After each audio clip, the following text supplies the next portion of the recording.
रोहतक लोकसभा से कांग्रेस प्रत्याशी दीपेंद्र सिंह हुड्डा ने आज कहा कि भाजपा ने उनके खिलाफ फिर एक बार पूरी ताकत झोंक दी है। दीपेंद्र हुड्डा ने कहा कि मेरे खिलाफ इन नेताओं के पास कहने को कुछ नहीं है और पिछले 10 साल में इस चुनाव क्षेत्र में भाजपा ने क्या काम कराए ये बताने के लिए भी कुछ नहीं है।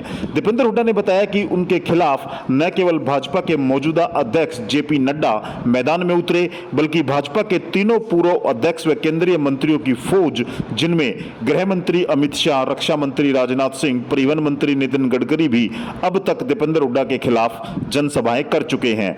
यही नहीं, राजस्थान, उत्तराखंड, मध्य प्रदेश और हरियाणा में अल्पमत की सरकार के मुख्यमंत्री नायब सिंह सैनी ने भी पूरी ताकत लगा दी है।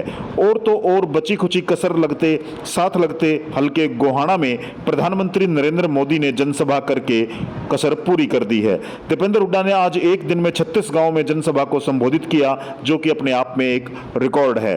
कोसली हलके में आज भिवानी महेंद्रगढ़ लोकसभा क्षेत्र से कांग्रेस प्रत्याशी रावदान सिंह, अलवर लोकसभा राजस्थान के प्रत्याशी और विधायक मुंडावर ललित यादव, विधायक शाहपुरा राजस्थान मनीष यादव ने दीपेंद्र हुड्डा के पक्ष में अधिक से अधिक संख्या में मतदान की अपील की।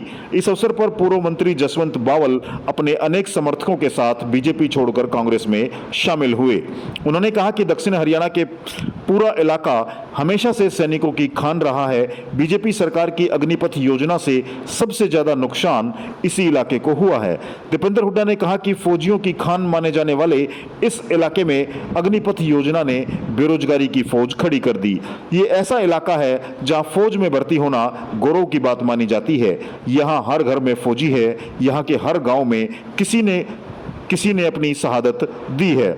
लेकिन बीजेपी सरकार ने अग्निपथ योजना लाकर शहीद के बलिदान में भी भेदभाव कर दिया। दीपेंद्र हुड्डा ने विश्वास दिलाया कि कांग्रेस सरकार आने पर अग्निपथ योजना खत्म करेंगे, रेगुलर भर्ती शुरू करके पहले से भर्ती अग्निवीरों को पक्का कराएंगे। पिछले 10 वर्षों के भाजपा राज में यह न तो कोई बड़ी परियोजना आई और न ही निवेश या उद्योग लगा।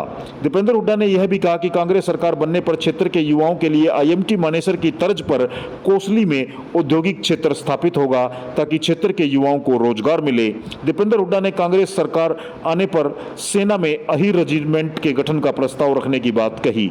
उन्होंने कहा कि फौज में अहीर रेजिमेंट के गठन की मांग को उन्होंने लगातार संसद में मुखरता से उठाया, लेकिन बीजेपी सरकार ने अहीर रेजिमेंट देना तो दूर, अग्निपथ योजना लागू कर युवाओं के सारे सपने चकनाचूर कर दिए।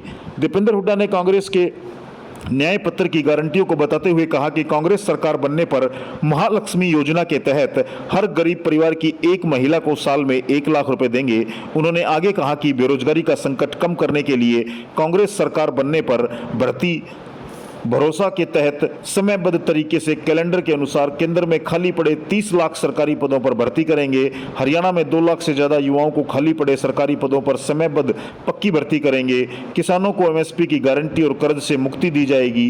प्रदेश में कांग्रेस सरकार आने पर बुजुर्गों को 6,000 रुपए बुढ़ापा पेंशन मिलेगी। 300 यूनिट मुफ्त बिजली, कर्मचारियों को की पुरानी पेंशन स्कीम और गृहिणियों को 500 रुपए में गैस सिलेंडर देंगे।